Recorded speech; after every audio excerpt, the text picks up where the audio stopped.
नमस्कार दोस्तों, मैं हूं आपके साथ साक्षी और आप देख रहे हैं नेक्स्ट 9 लाइव। आज के प्रोग्राम में हम बात करेंगे सोनिया गांधी, राहुल गांधी, प्रियंका गांधी यानी कांग्रेस अध्यक्ष की। जहां कांग्रेस में आप देख सकते हैं किस तरह का माहौल चल रहा है। सिर्फ इतना ही नहीं कि कांग्रेस के जो कार्यकर्ता है वो कांग्रेस को इस्तीफा देकर जा रहे हैं, सिर्फ इतना ही नहीं बल्कि कांग्रेस पर जो मुसीबतों का पहाड़ टूट रहा है, राहुल गांधी पर, सोनिया गांधी पर कुछ दिन पहले एक मुसीबतों का पहाड़ टूटा जब ईडी का बुलावा आया, ईडी का समन आया, तारीखें आई वहां हाजिर होने की, और उसी के बाद अब एक बड़ी बीमारी जो है यानी कोविड पॉजिटिव हो चुकी है सोनिया गांधी और प्रियंका गांधी। एक बड़ी और मुसीबतें आ रही है, तो कहीं ना कहीं कहेंगे कि ग्रह कांग्रेस पर चल पड़ी है। और जिस तरह से हम ऑडियंस की बात बताएं, काफी जनता जो है, दर्शक जो है, जिस तरह से हमारी खबरें देखते हैं, उनका यही कहना है कि कांग्रेस कहीं ना कहीं विलुप्त होती जा रही है और दिख भी रही है। तो चुनावों में बहुत मुश्किल है लड़ना।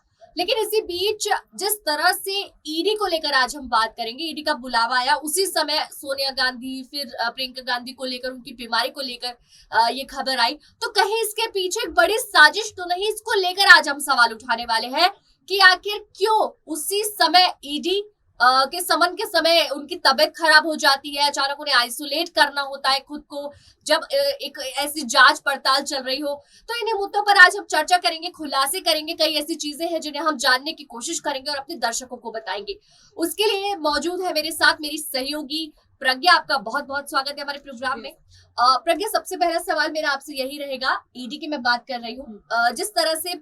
राहुल गांधी, सोनिया गांधी के लिए कुछ ही दिन पहले खबर आई थी, ईडी का समन आया,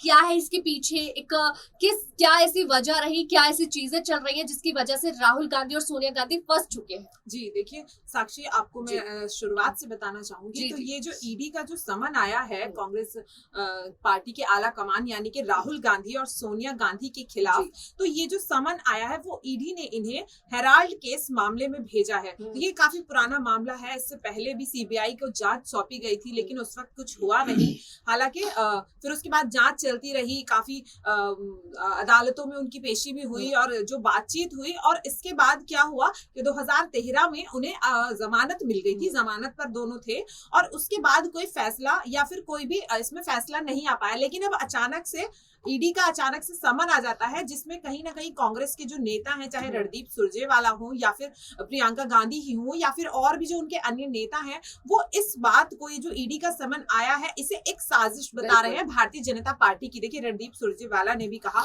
कि ये भारतीय जनता पार्टी ने जो है वो कांग्रेस के खिलाफ ये षड्यंत्र रचा है। जैसे कि सभी जानते हैं कि राजस्थान में चुनाव होने वाले हैं, गुजरात में चुनाव होने वाले हैं, तो कहीं ना कहीं बीजेपी जो है वो कांग्रेस पार्टी को इस घेराव करना चाह रही है चारों तरफ से। एक तरफ तो उनके नेता जो है वो उन्हें छोड़ कर जा रहे हैं, चाहे हार्दिक पटेल हो या फिर उससे पहले ज्योतिरादित्य सिंधिया जो थी वो भी चली गई थी। कपिल सिब्बल की अगर बात करें तो उन्होंने भी इस्तीफा देकर वो भारतीय जनता पार्टी में शामिल हो गए थे। तो एक तो इस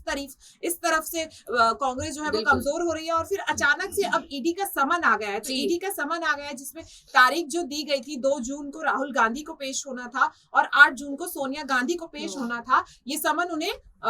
31 को भेजा गया था, 31 मई को, बीती 31 मई को भेजा गया था। और फिर अचानक से कल ऐसी खबर आती है कि सोनिया गांधी जो है वो कोविड पॉजिटिव हो जाती हैं। हालांकि उससे पहले भी रणदीप सुरजेवाला हो या फिर जो अन्य नेता थे, उनका ये कहना था कि जिस तरह से पार्टी के दोनों आला कमान है वो विदेश में होने के चलते वो वैसे भी समय मांग ही रहे थे। लेकिन ऐसा लग रहा था कि कहीं ना कहीं जो ईडी है वो अब किसी भी तरह का ढिलाव करने के मूड में नहीं लग रही थी, क्योंकि कहीं कुछ ऐसा नहीं आया था, ईडी की तरफ से कोई ऐसा फरमान नहीं जारी हुआ था कि उन्हें वक्त दिया जाएगा। तो कहीं ना कहीं ये कहा जा सकता है कि जब कांग्रेस के आला कमान को ये लगा कि उनका ये वक्त मांगने वाला जो एक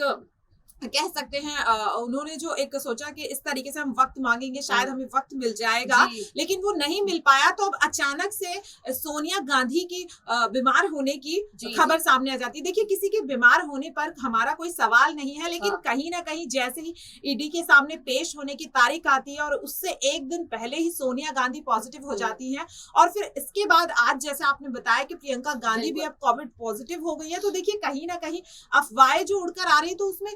थोड़े बहुत ही सही, लेकिन सच्चाई नजर आ रही है, कहा जा सकता है। बिल्कुल कहा जा सकता है कि एक बड़ी साजिश कहीं ना कहीं रचने की कोशिश की जा रही है। दावा हम नहीं कर सकते हैं, लेकिन ये हम अनुमान लगा सकते हैं कि जब ईडी का बुलावा आया उसी समय क्यों सोनिया गांधी जो है वो इस तरह बीमार हो गई है और घर में आइसोलेट कर लिया। तो ये सवाल तो उठना लाजमी है और सवाल उठ भी सकता था इन बातों पर, जिस तरह का ये देखने को मिल रहा है मंजर। इसी के साथ आपको बता दें 13-14 जो तारीख है, 13 जून 14 जून को अब उनका समन है, उनको वहां पर जो है शामिल होना है राहुल गांधी सोनिया गांधी को। तो इससे बीच जिस तरह से आप देख रही है कि चलिए ईडी की बात कर लेते हैं, जिस तरह से उन्होंने समन जारी किया, बातचीत वो कर रहे हैं राहुल सोनिया गांधी से। ये समय इस वक्त राज्यसभा चुनावों का है, चुनावों में हर कोई लगा है, यही समय क्यों उन्हें मिला इन चीजों पर, क्योंकि पहले भी वो कर सकते थे, इन चीजों पर बुलावा उनका डाल सकते थे, क्यों यही समय पर बिल्कुल 9 साल का एक गैप, काफी लंबा गैप होता है कि अगर कहीं ना कहीं कांग्रेस के जो नेता है वो ये कह रहे हैं कि 9 साल का गैप लिया ईडी ने,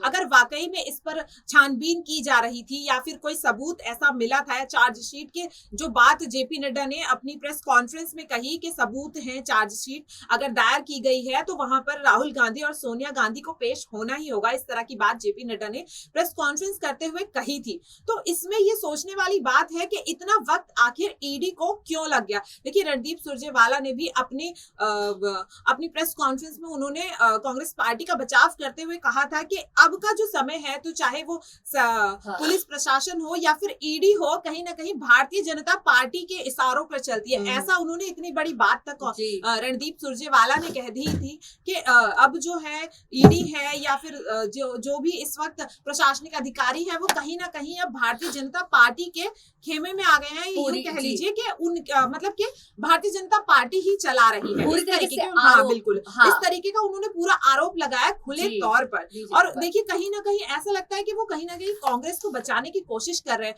और फिर उसके बाद अचानक से खबर आ जाती है कि सोनिया गांधी कोविड पॉजिटिव हो जाती है, प्रियंका गांधी आज कोविड पॉजिटिव हो गई है, तो और आज ही उनके पेश होने की डेट थी। तो देखिए कहीं ना कहीं अब सवाल ये भी उठता है कि जैसा आपने बताया कि 13 और 14 जून की जो तारीख दी है, तो क्या उस वक्त भी सोनिया गांधी या राहुल गांधी पेश होंगे, या फिर उस डेट तक आते आते और कोई हो सकता है कि कांग्रेस पार्टी में कुछ और उलटफेर हो जाए, जिसके चलते हो सकता है शायद और वक्त लेना पड़ जाए ईडी को, या फिर कांग्रेस के जो आला कमान है सोनिया गांधी या फिर राहुल गांधी। हो सकता है कि सबसे बड़ा सवाल ये है कि क्या वो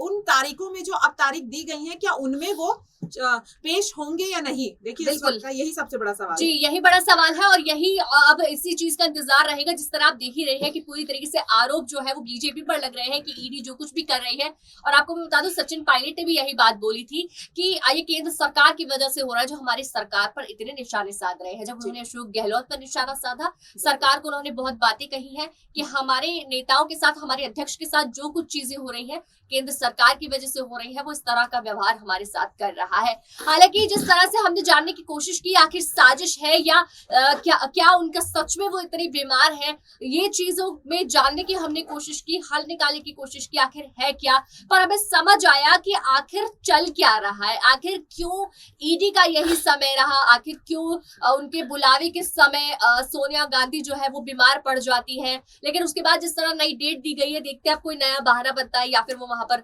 शामिल, वहां पर पेश होते हैं, पेश किए जाते हैं। लेकिन क्या रहेगा वो देखने वाली बात होगी। लगातार अपडेट्स आपके पास पहुंचाते रहेंगे, और उसके लिए हमारे साथ बने रहिए और देखते रहिए नेक्स्ट 9 लाइव।